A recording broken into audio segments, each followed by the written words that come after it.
मैं डॉक्टर नम्रता मिश्रा, पद्म विभूषण पंडित छन्नूलाल मिश्रा जी की बेटी, और जिसकी डेथ हुई है, जिस मरीज़ की, मैं उसकी छोटी बहन हूँ। क्या नाम है उस मरीज़ का और क्या समस्या आप लोगों को? श्रीमती संगीता मिश्रा। उनको सिर्फ वॉमिटिंग की शिकायत थी, बुखार था और वॉमिटिंग हो रही थी। 3-4 दिन हुआ, वॉमिटिंग ठीक नहीं हुई तो हम लोग डॉक्टर रोहित गुप्ता के यहाँ गए, जहाँ पे उनके बेटे अत्री गुप्ता जी ने देखा और उन्होंने ये हॉस्पिटल रिकमेंड किया कि आप उन्हें एडमिट कर दीजिए। यहाँ हम लोग लेके आए, कमिश्नर साहब ने, डीएम साहब के फ़ोन करने के बाद यहाँ पे एडमिशन मिला और उन्होंने कहा कि ठीक है हम लोग कर लेंगे। और उन्होंने तभी कहा था कि आप रोज़ दोपहर में 2 से 4 बजे तक आके, यहाँ CCTV लगा हुआ है, उसमें आप टीवी पर अपनी बहन को देख सकते हैं, लेकिन आपको रुकने नहीं दिया जाएगा। हम लोगों ने 1.5 लाख रुपए उस दिन जमा किए, हम लोग वापस चले गए।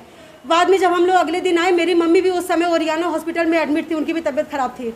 हम लोग दोनों हॉस्पिटल भाग दौड़ रहे थे। फिर हम लोग जब नेक्स्ट डे दीदी को देखने आए तो उन्होंने कहा कि टीवी ख़राब है, जब टीवी बन जाएगा तो हम आपको बता देंगे। हम लोगों ने हाथ पैर जोड़े कि किसी भी तरह हम लोगों को अपने वीडियो से, अपने कैमरे से दिखा दीजिए, हमें ऊपर जाने दीजिए। उन्होंने कहा कि नहीं, अलाउड नहीं है। हम लोग वापस चले गए, अपनी मम्मी में लग गए। 26 तारीख को मेरी मम्मी एक्सपायर हो गई। हम लोग बिल्कुल टूट गए।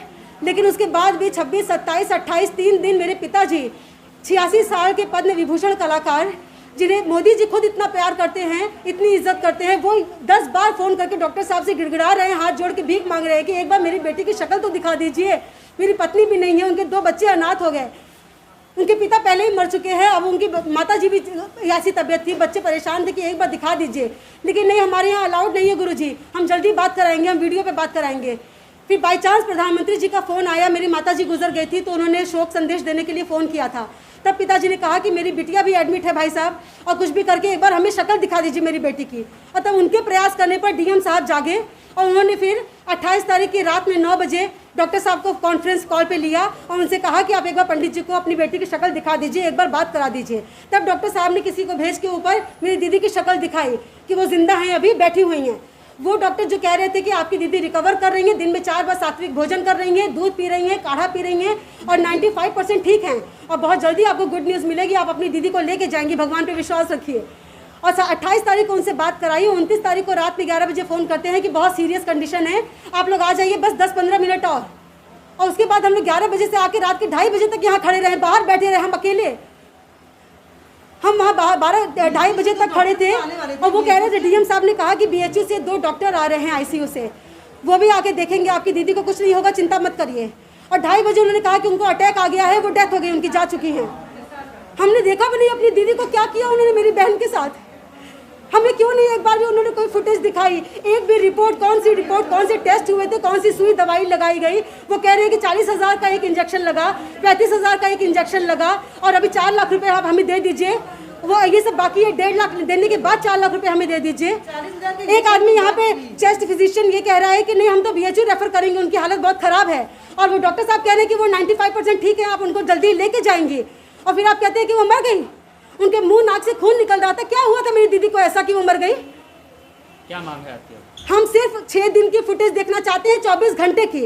अगर उसमें से 10 मिनट का भी फुटेज कटा तो हम समझ जाएंगे कि उसी 10 मिनट में इन डॉक्टरों ने मेरी दीदी की जान ले ली है।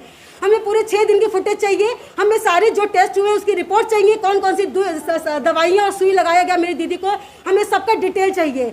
हमें एक एक चीज़ का बिल चाहिए, हमें सारा कुछ ये डॉक्टर मनमोहन श्याम देंगे, और नहीं देंगे तो इसके परिणाम के लिए वो तैयार है।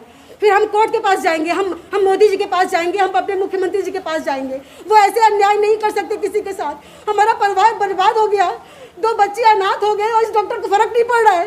12 बजे का अपॉइंटमेंट था, मेरे पिताजी ने कल रात में फ़ोन करके कहा कि डॉक्टर साहब आप, मेरी बिटिया जा रही है, आप एक बार उन्हें बस सारी रिपोर्ट दे दीजिए, आप उन्हें फुटेज दिखा दीजिए कि क्या हुआ मेरी बेटी के साथ। वो डॉक्टर मुँह छुपा के बैठा हुआ है।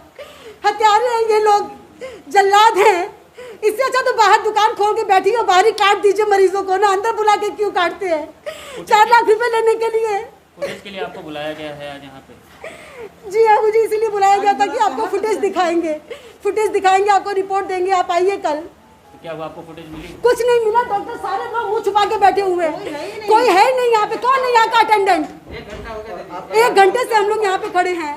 आप बता रही थी कि किट का क्या था? जी हाँ, मेरी दीदी की बेटी, वो उसकी तबीयत बहुत ख़राब हो गई ये सुन के कि नानी जी गुजर गई हैं और माँ की तबीयत भी ऐसी है। तो वो यहाँ आई थी और यहाँ पे वो 1 घंटे खड़ी रही कि प्लीज़ डॉक्टर साहब एक बार दिखा दीजिए, टीवी खराब है, हम एक बार अपनी मम्मी को देखना चाहते हैं। उनसे 1700 रुपये लेके उसे पीपीई किट दिया, पहना के ऊपर लेके गए, दूर से दिखाया, कुछ भी बात नहीं, कोई बात नहीं हो पाई। दीदी कुछ बोलना चाहती थी, उन्होंने कहा बस कि कष्ट है बेटा, बहुत कष्ट है। और वो बगल में खड़ा एक आदमी बोला हाँ हाँ कुछ नहीं, वो कह रही है कि इस हॉस्पिटल में सब लोगों को कितना कष्ट है। तो मेरी दीदी की बेटी ने कहा कि कोई बात नहीं मम्मी, आप जल्दी से ठीक होकर आ जाइए, सब ठीक हो जाएगा, बस एक बार आप घर आ जाइए। हमारा घर बर्बाद हो गया। 3 दिन के अंदर पे मेरी माँ भी चली गई, मेरी बहन भी चली गई।